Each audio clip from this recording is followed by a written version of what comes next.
पैसे कधीही वाचवू नकोस. माझ्या आजोबांचे एक्झॅक्टली हेच शब्द होते. मी आश्चर्यचकित झालो. मी त्यांना विचारलं, असं का? सगळेच तर पैसे वाचवतात, पैसे साठवतात. मग आपण का नाही करायचं?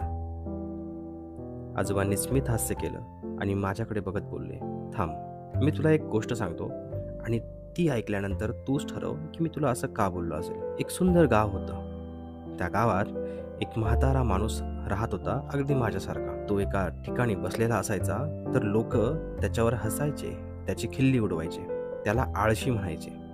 पण त्याला याचं काही सुख-दुःख नव्हतं. तो आपल्या मदमस्तीत असायचा. स्वप्न बघायचा की माझ्याकडे एके दिवशी खूप गायी असतील, खूप पैसा असेल, जमीन असेल, मी खूप श्रीमंत होईल. आणि या स्वप्नात तो कायम रमायचा. त्याची पत्नी अगदी तुझ्या आजीसारखी ती काम करायची. ती लोकांची धुणं भांडी करायची आणि त्यांचा उदरनिर्वाह चालवायची.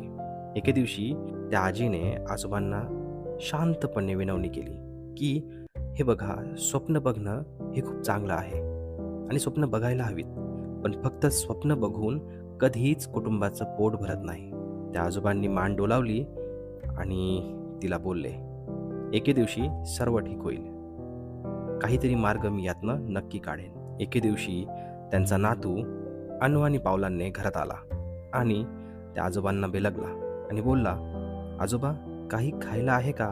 मला खूप भूक लागली आहे. त्यांनी पूर्ण घर बघितलं पण काहीही शिल्लक नव्हतं. त्या दिवशी आजी, आजोबा आणि नातू तिघही उपाशी होते. याचं त्या आजोबांना फार दुःख झालं.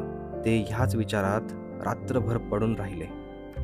कधी ह्या कुशीवरून त्या कुशीवर, अन्नाचा कणही पोटात नाही आणि डोक्यामध्ये असंख्य विचार.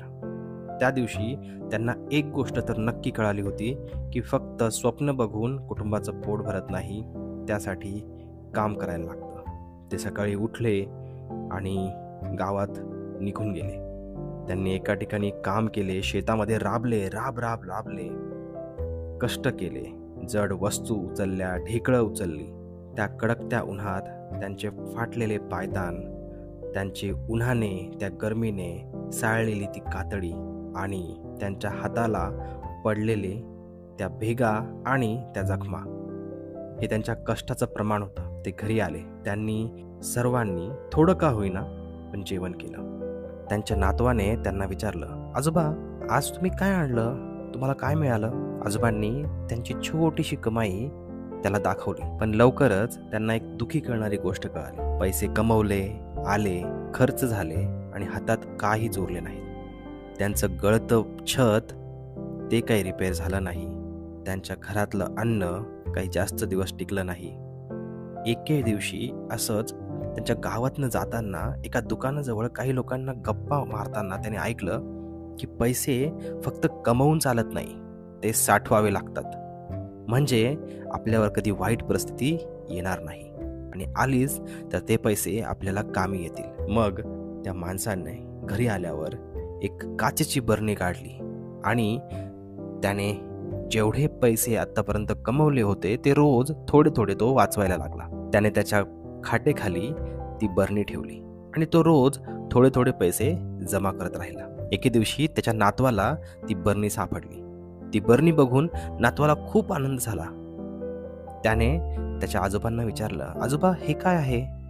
तेव्हा त्याचे आजोबा बोलले की हे बघ, हे आपल्या कमाईतनं थोडेसे पैसे आपण साठवलेले आहेत आणि असं प्रत्येकाने करायला हवं. आता त्या माणसाला काही चिंता नव्हती, कारण की तो कमवत होता, त्यातनं काही पैसे तो वाचवत होता.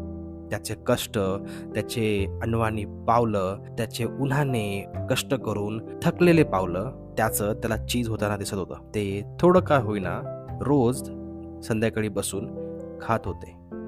त्यांचे कष्ट आता कामी येत होते. सुरुवात केलेली ती छोटीशी बरणी आता खूप गच्च भरली होती.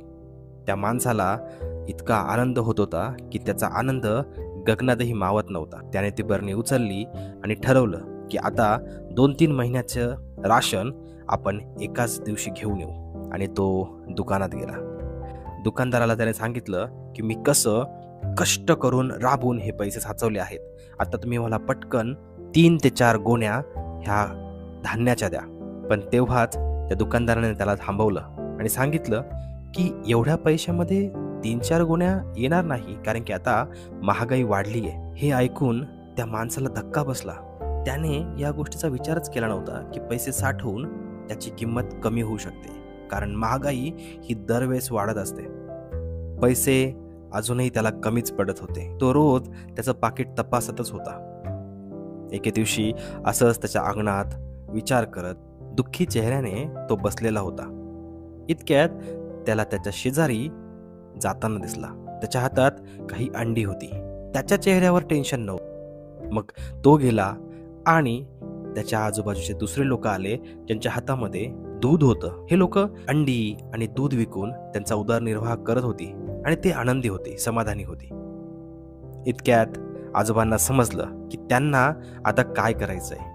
मग ते उठले आणि त्यांनी त्यांच्या नातवाला सांगितलं, आपण एक काम करूया, आपल्याकडे थोडे पैसे आहेत, त्या पैशातनं आपण 2 कोंबड्या घेऊन येऊ. नातवाला ही गोष्ट फार आवडली आणि मग आजोबांनी दुसऱ्या दिवशी जाऊन 2 कोंबड्या घेऊन आले.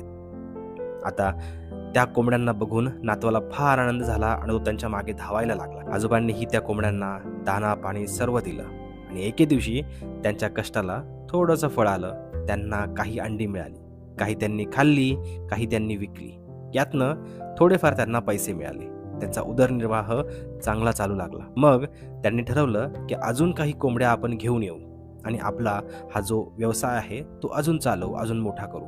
बघता बघता त्या 2-3 कोंबड्यांचे शेकडो पक्षी झाले. ते आजोबा रोजचा हिशोब लिहू लागले. त्यांचा अंडी विक्रीचा हा व्यवसाय कालांतराने मोठा होऊ लागला. गावातल्या सर्व लोकांना हे समजायला लागलं की यांच्याकडे अंडी विकायला मिळतात. आता आजोबांना समजलं होतं की फिनान्शियल फ्रीडम म्हणजे नेमकं काय असतं.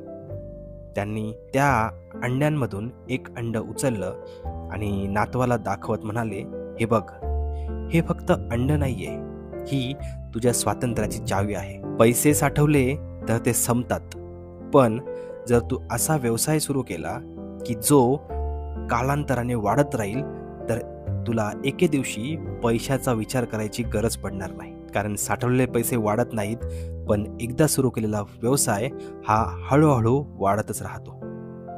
नातवाने आजोबांना घट्ट मिठी मारली आणि मग त्यांना विचारलं, म्हणजे आता आळस नाही ना करायचा? ते म्हणाले, अजिबात नाही.